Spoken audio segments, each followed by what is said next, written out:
I mix what I like, what I like, what I like, what I like, what I like.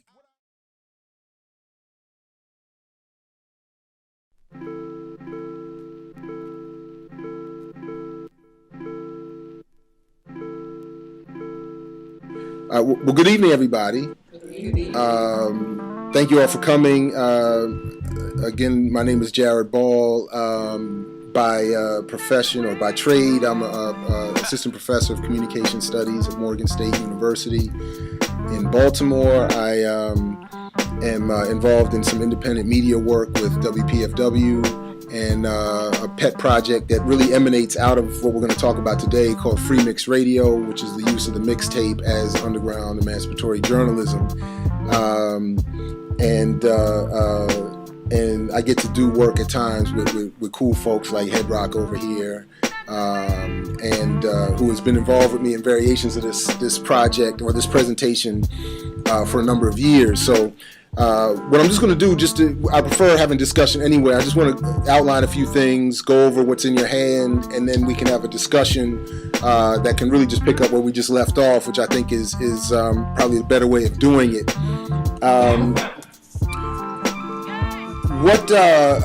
Basically what I try to do, what my interests really are studying the history of, specifically the history of media within colonial settings, or how colonialism and imperialism use mass media as what has been called the fourth arm of the military to secure what they say are, what they quote as ideological victories over their enemies. And then in that context, look at hip hop and specifically rap music as in the structure, how we end up with what we end up with, or as I summarize or simplify from an old professor of mine, he used to say we must interrogate our preferences just to raise questions of how do we know what we know and why do we like what we like. Even if we don't want to change those things, we have to at least be able to interrogate and answer for ourselves how we've arrived at these conclusions, because as Theodore Adorno used to say, like and dislike are inauthentic. What is being measured is really recognition. And then DMX, updated that and simply said, if you feed people dog shit long enough, they'll learn to put barbecue sauce on it. So it's just this idea of popular representation and repetitiveness encourages within the audience or the target population this idea that they actually like what they really only recognize. So with that, I just start with this concept of the U.S. as empire. And a lot of people, we mentioned some of the names tonight, refer to the United States as an empire. Chomsky, Michael Parenti, Emanuel Wallerstein, Howard Zinn, Netfa Freeman, Jared Ball, right, even us lesser folks, have reached similar conclusions. But what rarely happens, particularly with the people we just named, is a look at what does it mean for not only people around the world, but people in this country. If this is an empire, empires proceed and extend from and maintain imperialism. So if this is an empire, which means it is imperialistic, what does that mean for its relationship to the rest of the world? So long ago, Dr. Huey P. Newton, was clear that if this is a singular empire, the rest of the world are not sovereign nations, but colonies. Exactly, colonies, and then all of us are, is what he said, part of a reactionary intercommunal relationship. We're all related, but in a very negative way. And he wanted us to develop a revolutionary intercommunal relationship. So the same thing, I would argue, is not just me. I'm just updating a long history of this theory of saying, well, then for the purposes of discussing hip hop, Black and Latinos are internal colonies who have produced a cultural expression, even what some call a hip hop nation, within the context of this U.S. and expanding empire. So if there is a hip hop nation, and I know people prefer that nowadays, we can maybe tease that out later because they don't want to identify hip hop as being Black or African. And then they say we are a hip hop nation. And I just saw KRS-One put out, he's putting out his new Gospel of Hip Hop book. And he's arguing that we need to develop a new civilization of hip hop, that we need to develop this hip hop nation And he said even giving up your African Americanness as an identity and accepting hip hop as an identity. I'll say it out loud. Now, the only reason I'm not 100% agreeing, and we can come back to this, that this is automatically nonsense, is that I want to give him, well, I'm just saying, I mean, but my point is that we need to read an 800-page book to get a really realistic conclusion about that. Well, I got the book. It's 800 pages. And it's written as a Bible, right? We have an argument about that. We need to read that. Okay. And not everybody's going to read it. No, not everybody's going to read it the same way they don't read their own religious texts, right? How many Jews, Muslims, and Christians don't read these books? But my point, and the reason I'm not 100% automatically jumping out there to say this is nonsense, although that is my initial reaction to hearing it, is that he might be encouraging us to say, as I'm trying to say similarly, if we're going to dismiss our own individual racial identities and assume this hip-hop identity and this hip-hop nationhood, then let us please act with some nationalism. So then if we're going to be a nation, then we do need our own religious and mythological points of origin, books, and we need a common mythology, rather, a uniting mythology, and we need a common identity, and then let's just behave as nationalists, is what I'm saying. So if in a commentary I just did recently for Black Agenda, I was just trying to make the point that if Evo Morales is going to use May Day and his nationalism in Bolivia to throw out the multinational corporations, then let's use our new hip-hop nationhood to throw out the same international conglomerates that control our cultural expression. So that's all I'm saying. If we're going to be a hip-hop nation, then let's be nationalists, all right? That's all I really mean.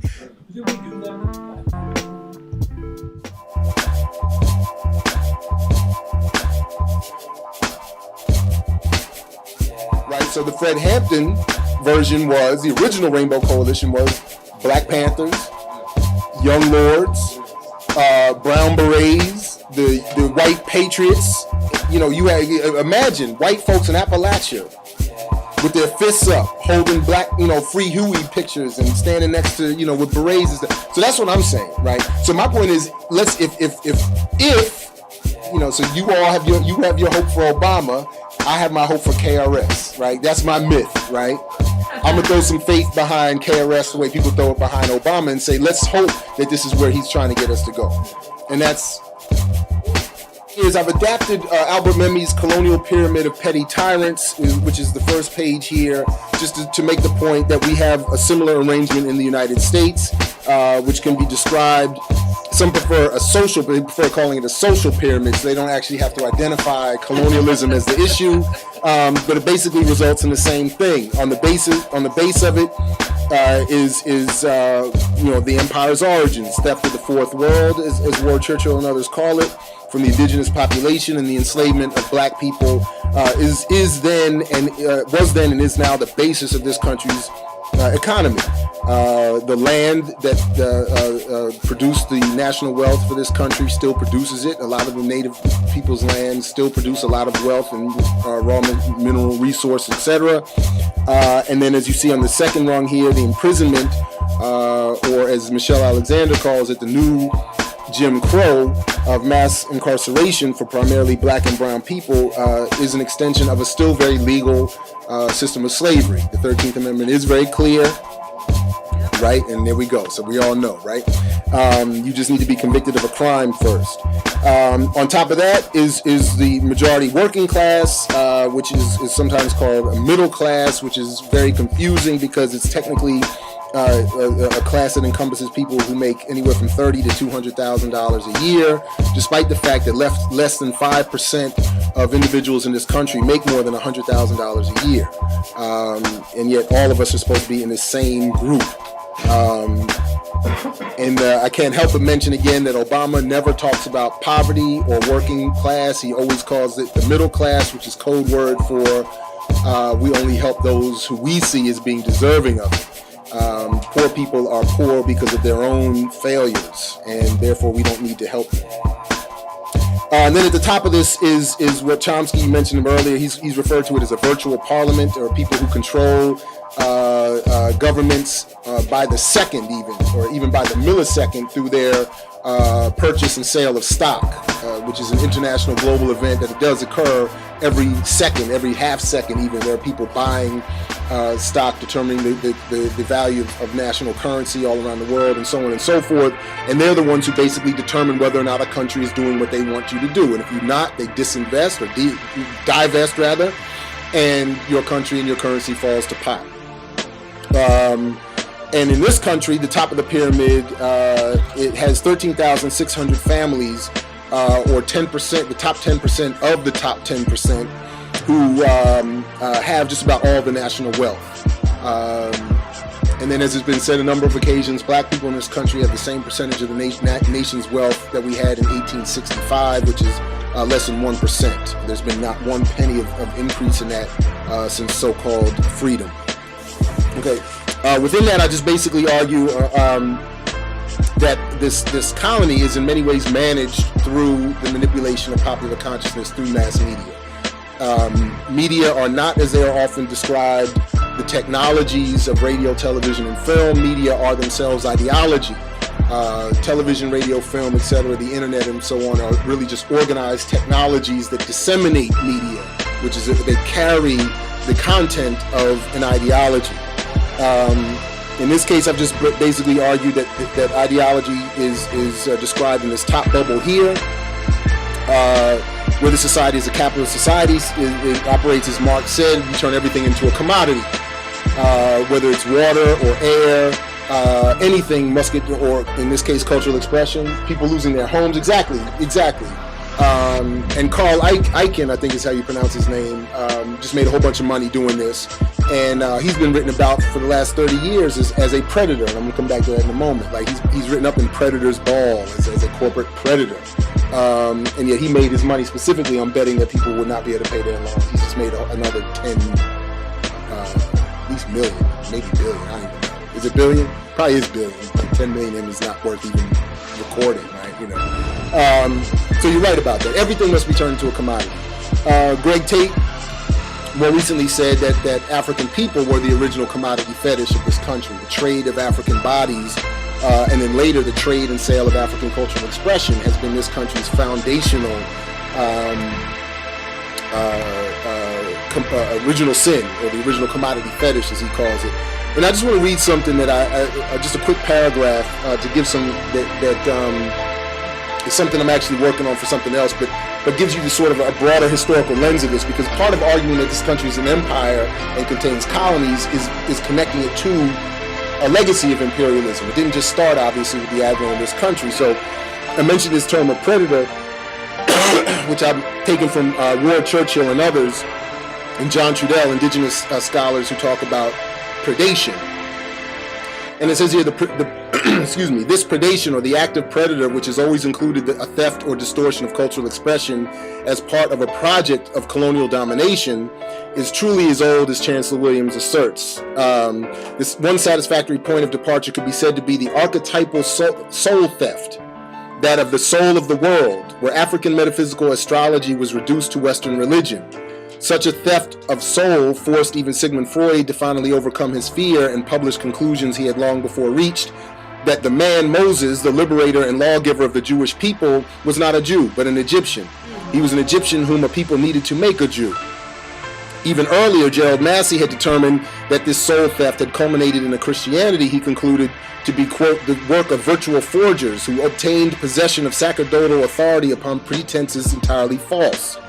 But it was the enslavement and colonization, the theft of land, body, and soul, which served as the basis of what would be the archetypal theft of soul that originated in a reduction of a people to a specific, limited, and necessary function within developing empire.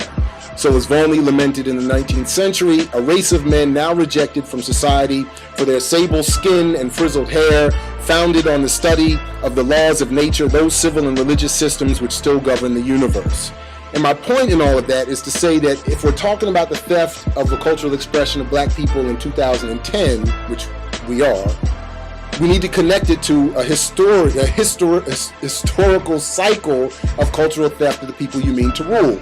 So what these three white men were saying and have been saying for hundreds of years is that black people created civilization, and yet in our process of conquering them for our own benefit, we have not only stolen everything from them, but renamed it, reworked it, refashioned it, claimed credit for it, and as Kwame Ture said not too long ago, they will have you think that they invented water, and you would believe it to be true based on this historical representation. I just destroyed this quote, but you could, I think, yeah.